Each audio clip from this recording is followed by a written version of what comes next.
Let's talk about the latest shot fired in an ongoing battle between the U.S. and Chinese telecoms equipment maker Huawei. The Chinese company suing the federal government overnight, saying its efforts to ban Huawei from doing business in the U.S.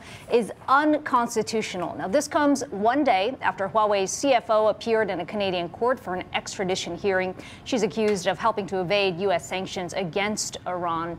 Alexis, Keenan joins us on the couch here to walk us through the lawsuit. And Alexis, let's start with what exactly they're saying is unconstitutional, because this is a law, as I understand it, that was passed last year that prevented federal agencies from doing business with Huawei. This is coming from an appropriations move, a bill in Congress, and it was approved last year, effective January 1st. And so Huawei is basically saying that what is said in it is unconstitutional on a number of fronts. They say it violates due process because they're being singled out for special treatment. They also say that, these bill of attainders, where they're saying that they're being punished essentially without being given a trial. But, those arguments I think are really shaky. And I should also say that this has been litigated before. Recently, if you remember Kaspersky Labs, the Russian cybersecurity firm, they litigated this thing already, and a judge already decided last year in 2018 that this was a non-starter and dismissed the case altogether. They lost at the district level, they lost at the appellate level. But I want to read what the act actually says and how they do or they do not. You can decide, single out ZTE and Huawei. It's both of those companies.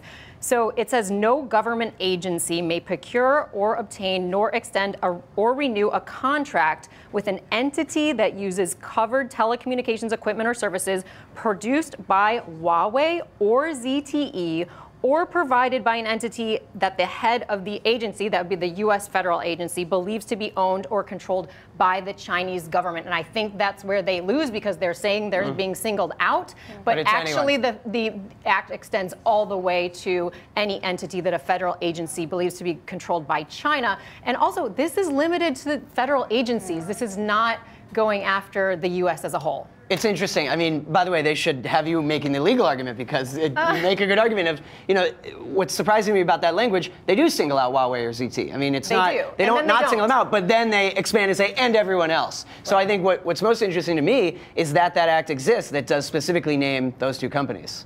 Yeah, and maybe they could have just had a broader brush Chinese in writing it. Yeah. And they could go back, the government could go back, Congress could say, let's rework this and let's just go with that broad stroke. And then I think they solve their problem there too. And I also love to look at the bigger picture of all this, because you can't escape but think about the trade war. You're talking about the two biggest economies in the world are going at it. And it's like they're fighting it really in the court of public opinion, because they're both so powerful. Who can really stop China or the U.S.? I mean, these two have to kind of come to an agreement themselves. Yeah, you have to wonder if Huawei actually knows that they may not be able to win this legally. This is just another tool to gain leverage in that. And at a time when Europe is actually starting to side with Huawei. They're actually, helping. That PR campaign has actually gotten some countries like the UK and Germany on board. So maybe Huawei sees an opening here to say, maybe we're not going to get access into the US, but we can actually use this as leverage in the negotiations. Absolutely. It looks a lot like PR, because certainly their lawyers, their highly paid lawyers,